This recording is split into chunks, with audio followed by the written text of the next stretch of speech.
All right, next game, the Browns at the Steelers. This line opened up Steelers -4. It's down to 3.5. Baker Mayfield had X-rays on his ribs. Turns out that everything was negative, and he's going to play in this game. So who do you like here? So I was torn on this one. First, I was like, I think I want the Browns here because I think the Steelers are slightly overrated because I don't think the Steelers defense has not been playing up to par with what it was last year at all. Like they just got torched by Philly on a couple of big plays, like not consistently, and they get good pressure, but I'm not sure I can bet on the Browns in this spot because I'm a little worried about Baker Mayfield, even if the X-rays came back negative. And I just think that the Steelers have just a well-built team, and even if their defense isn't as good as what we expected, even if their offense is more methodical than big play oriented, I think they should have a chance to win and cover this. If this was a 3-point spread, I'd be on Pittsburgh, like for sure, without a doubt. The 3.5 gives me a little bit of pause, but I'm leaning towards Pittsburgh right now. I'm not sure of the unit count on it yet. I kind of have to come to terms with which side I actually like here. But I'm interested to hear your thoughts on this one for sure. Yeah, I think the Steelers were looking a little ahead to this game. I think I don't think they were fully focused on the Eagles. It was a non-conference game. They barely see the Eagles, even though they're in-state rivals, as like some people say. Like the only people who care about Eagles versus Steelers are at Penn State. Like that's literally it. So I don't think the Eagles or the Steelers were that focused for the Eagles. So I didn't think we saw their A game, and yet they still covered the spread.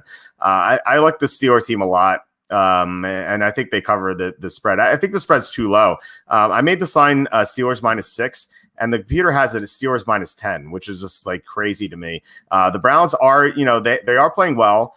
They beat the Colts last week, but the Colts were down Anthony Costanzo and Darius Leonard. When that happened, I switched my pick to Cleveland. I don't think the Colts were able to contend with the Browns last week based on those injuries. And so I just don't. I'm not that big on this Browns team, especially with Baker Mayfield having a rib injury. Like if he's not 100%, and like the fact that he had to have X-rays tells me he's not 100%. Going against the Steelers team, the Steelers defense that should play a lot better this week.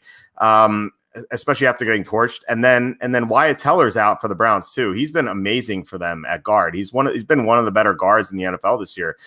Down an offensive lineman against one of the best defensive fronts in the NFL. It just seems like the Steelers are an easy play, I think, here, and they're going to be one of my top picks this week, unless there's some crazy injuries we don't know about yet. Okay, good. That makes me more confident in the Steelers because I had penciled in 1 to 3 units, so I will probably go for 3 units in that game. I think that they'll be able to get the job done. And I think both of these teams are slightly overrated. Like, I don't think Pittsburgh's beaten anyone particularly good yet. That was expected to happen, though. Both these teams have very easy schedules. The AFC North, all of the teams kind of do in there. But yeah, I think I'll go with Pittsburgh here.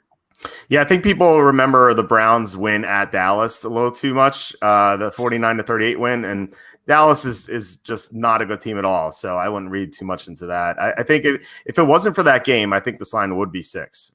So I think we're getting value with the Steelers.